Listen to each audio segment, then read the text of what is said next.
Lembah Pantai. Terima kasih Datuk Pengerusi atas peluang yang diberikan kepada Lembah Pantai untuk turut serta berbahas dalam maksud bekalan pembangunan B48. Saya terus Datuk Pengerusi kepada butiran 06-0000 tentang isu LPPKN dan juga butiran 00300 perkara yang sama. Nah, saya petik ucapan Belanjawan Negara 2012 di mana Perdana Menteri mengumumkan perkhidmatan suntikan percuma imunisasi HPV yang ditangguhkan sebelum ini kerana ada masalah-masalah yang disebut. Inisiatif ini akan dilaksanakan oleh LPPKN dan kosnya adalah RM150 juta bagi RM150 bagi setiap 3 suntikan. Dan untuk tujuan ini peruntukan sebanyak RM50 juta disediakan untuk tahun 2012. Saya rujuk kepada semua peruntukan yang dirancang untuk tahun 2012 bagi kementerian atau maksud bekalan 48 ini, dan saya lihat jumlahnya untuk LPPKN adalah sebanyak RM58.5 juta. Maksudnya LPPKN hanya mendapat 8.5 juta untuk tahun 2012. 50 juta itu diagih untuk kos imunisasi. Jadi saya nak bertanya kepada kementerian, apakah program-program lain di bawah seliaan LPPKN? Adakah hanya terhad kepada projek suntikan imunisasi pada keseluruhan tahun 2012? Walau kita alu-alukan suntikan ini baik, tapi pada masa yang sama adakah itu saja yang menjadi tumpuan jabatan ini? Seterusnya saya pergi kepada butiran 02-0000 pembangunan wanita. Saya juga meneliti ucapan Perdana Menteri. Dikatakan dalam belanjawan yang terbaru, diiktiraf keupayaan wanita dalam bidang kepimpinan dan pengurusan, dan untuk maksud ini kerajaan menyediakan RM10 juta. Tujuan laksanakan program latihan atau pengurusi menarik golongan profesional wanita untuk kembali ke pasaran pekerjaan. Namun begitu, dalam laporan Ketua Audit Negara 2010 didapati sebanyak 3 program daripada Jabatan Pembangunan Wanita yang bertanggungjawab melaksanakan program ini tidak menepati atau mencapai prestasi yang memuaskan, termasuklah program inkubator ibu tunggal iKid, inkubator kemahiran keusahawanan wanita iKeunita, dan mengurus kediaman secara langsung untuk membantu golongan wanita berpendapatan rendah. Bagi tempoh yang diaudit atau mengurusi daripada 2008 hingga 2010, hanya 162 latihan kemahiran berjaya dilaksanakan berbanding dengan 206 latihan yang dirancang. Jadi saya pohon jawapan Perdana Menteri, apakah cara-cara untuk memperbaiki tahap yang disasar. Kerana iKeunita ini semasa diperkenalkan tahun 2010, diperkenalkan sebagai sokongan untuk pelaksanaan NKRA, sasaran bidang keberhasilan utama negara. Targetnya sasaran lahirkan 4,000 usahawan wanita menjelang tahun 2012. Jadi untuk tahun 2010, target sasaran 450 usahawan wanita dengan pencapaian pendapatan sekurang-kurangnya RM1,000 sebulan. Namun malangnya pihak audit mendapati bagi tahun 2010, tahun pertama pelaksanaan program terpengurusi, sasaran JPW untuk melahirkan masih belum dicapai, walaupun sudah 789 orang wanita yang menamatkan latihan. Jadi targetnya 450 saja, belum lagi dicapai. Jadi saya pohon jawapan yang berkesan, yang menunjukkan keprihatinan kementerian. Dan yang lebih parah di sini, semakan audit mendapati hanya 102, iaitu 15.8% daripada keseluruhan peserta yang memperolehi pendapatan melebihi RM1,000 sebulan. Mungkin kementerian juga dapat memaklumkan apakah masalah-masalah utama dalam mencapai sasaran ini. Dan saya juga ingin bangkitkan dalam butiran 09-0000 one-off, berbentuk one-off. Saya lihat banyak butiran yang bernama atau dinamakan NKRA dengan agihan sebanyak RM68.5 juta. Jadi sekurang-kurangnya kalau saya nampak daripada kebanyakan NKRA yang disebut, yang paling banyaklah jumlahnya iaitu meningkatkan taraf hidup rakyat, low income household atau pengurusi, butiran 03000 mendapat peruntukan 111.9 juta ringgit. Jadi saya pohon perincian bagaimana dibelanjakan supaya kita pun tahu menepati sasaran dan dilaksanakan dengan baik. Perkara yang terakhir, saya pergi kepada butiran 040800. Boleh tumpang sikit nama bantai. Silakan, kalau boleh Terima kasih. Terima kasih. Ya, boleh. Terima kasih. Saya nak minta pandangan Lebah Pantai. Rujukan saya juga melihat selain daripada one off tadi, ada sebuah program khusus. Kalau kita perhatikan, sebuah program khusus. Kebanyakan item terutama berkenaan sosioekonomi keluarga miskin, sosioekonomi kurang upaya, ekonomi keluarga emas. Kalau kita perhatikan, tambahan dia semuanya melebihi 200%. Ada yang 300% tambahannya, 3 kali ganda.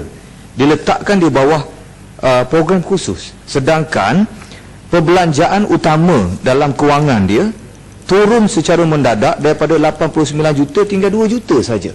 Apakah pandangan Lebah Pantai? Ada sesuatu yang agak tak kena di sini dari segi perusahaan kewangan dia. Kewangan turun mendadak daripada 89 tinggal 2, yang ni naik 300%. Saya tanya pandangan sikit. Terima kasih. Terima kasih Yang Berhormat Indra Mahkota. Terima kasih Tuan Pengerusi. Saya pohon kalau boleh Yang Berhormat Timbalan Menteri juga menjawab persoalan yang dibangkitkan oleh Indra Mahkota, kerana kita bercakap tentang jumlah dana yang begitu besar dan sementara kita tahu dalam banyak pertemuan saya dengan banyak pegawai-pegawai Jabatan Kebajikan Masyarakat, mereka mengatakan mereka kekeringan dana, tidak punya dana yang mencukupi untuk meneruskan program-program latihan dan sebagainya. Tapi ada peningkatan 200 hingga 300% untuk program NKRA yang seolah-olah sudah ada, bukan saja tidak perinci, berbentuk one off, tapi mereka lebih berkuasa nampaknya daripada kementerian. Jadi apa pun, siapa pun berkuasa, pada saya kita mahukan satu bentuk penjelasan. Saya pohon dimasukkan dalam ucapan saya, tapi tolonglah menjawab, kerana perkara-perkara ini kita nampak tahap pencapaian kementerian tidak memuaskan daripada laporan ketua audit. Maka inilah persoalan yang wajib dijawab.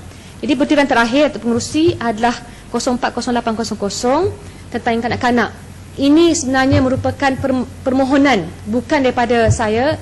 Yang Berhormat Batang Sadong pun boleh sahkan dalam semua pertemuan yang kita adakan dengan dengan badan-badan NGO yang menjaga, menyelia kanak-kanak di Malaysia yang dikasari dan sebagainya, semua memohon agar diwujudkan satu jabatan kanak-kanak yang amat penting bagi merungkai permasalahan yang wujud. Sekarang ini saya beri penjelasan sikit Tuan Pengerusi. Kalau kita lihat isu yang berkait dengan kanak-kanak di Malaysia, kalau pendidikan di bawah Kementerian Pendidikan ataupun Kementerian Pengajian Tinggi bagi pelajar universiti, kalau kesihatan bawah Kementerian Kesihatan, kalau kanak-kanak yang ada masalah dengan undang-undang itu diletakkan di bawah Kementerian Wanita. Tapi bagi mangsa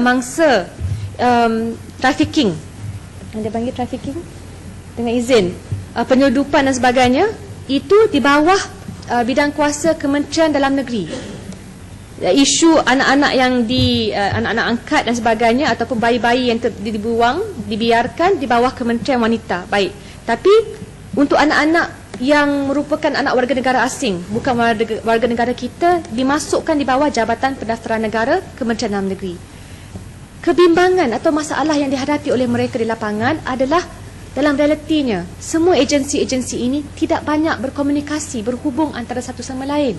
Jadi bila ada kes, saya ada kes yang dibangkitkan oleh badan-badan bukan kebajikan ini, bukan kerajaan ini, kes immigration berhubung dengan anak-anak yang menjadi mangsa penyeludupan, mereka dilayan ataupun the cases are being handled dengan izin oleh Kementerian Dalam Negeri di bawah pegawai immigration. Dan ada banyak instances, contoh kes-kes di mana Jabatan Kebajikan Masyarakat, kementerian tak dimaklumkan. Ini anak-anak kalau mereka yang menonton Astro tu, pengurusi yang cerita yang agak popular, Special Victims Unit, Law and Order, di mana ada pendedahan. Kalau kes berhubung anak-anak yang diperkosa, dibunuh dan sebagainya, dia ada jabatan yang wujud khas bagi memantau dan menyelesaikan kes-kes ini kerana anak-anak lain. Cara untuk menyelesaikan masalah mereka pun berlainan. Dan saya harap ya, bila kita bercakap tentang tanggungjawab bawah kementerian, ada banyak rumah-rumah JKKK yang menjaga juga anak-anak warga asing membesar, akhirnya mereka tak diberikan kewarganegaraan.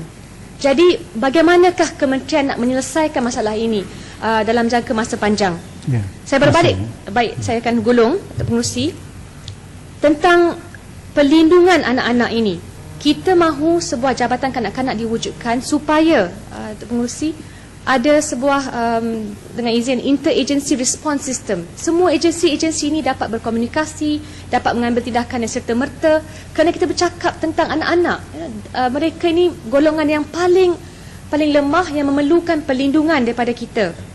Dan saya fikir isu nak mengurangkan dana, fikirkan untuk memulihkan anak-anak yang telah melalui proses trauma ini adalah 7 kali ganda lebih mahal, lebih tinggi nilainya berbanding dengan usaha untuk mencegah mereka daripada dizalimi.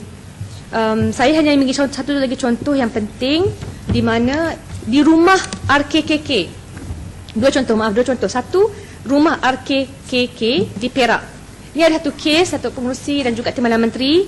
4 budak-budak lelaki umur daripada 18 bulan ke bawah, 18 bulan ke bawah diselamatkan daripada negeri Johor, daripada rumah perlindungan swasta yang tak diiktiraf oleh kerajaan. Dan semasa di rumah swasta ini, sekurang-kurangnya dari segi fizikal nampak kesihatan terjaga dan sebagainya. Masuk saja ke rumah perlindungan RKKK, iaitu bawah kementerian, dalam beberapa minggu, 2 minggu, budak-budak tersebut yang umur 18 bulan ke bawah, gigitan nyamuk, okeylah kita kata gigitan nyamuk tak dapat dielakkan, tapi penuh dengan lebam-lebam, dan seorang budak berumur kurang 18 bulan jatuh daripada katil dalam jagaan kementerian ini. Jatuh, terpaksa mengalami jahitan di lengan. Jadi saya faham kemungkinan tak cukup pegawai di distrik Petaling pun hanya ada 2 pegawai perlindungan untuk menjaga masyarakat yang hampir 500,000 orang ramainya. Jadi kita faham, tapi pada masa yang sama, bila ada peruntukan diberi untuk NKRA dan program-program one-off, tak nampak iltizam politik untuk menjadikan anak-anak perlindungan dan juga pewujudan pegawai-pegawai perlindungan ini satu keutamaan bagi kementerian. Jadi saya pinta, ini sesuatu yang amat serius, termasuk dengan jabatan kanak-kanak itu perlu juga pindaan yang terakhir untuk pengurusi, pindaan terhadap Akta Kanak-Kanak 2001 ya, yang dicadangkan pada tahun 2008 belum lagi dilaksanakan. Saya pohon ya kementerian menjawab. Terima kasih untuk pengurusi.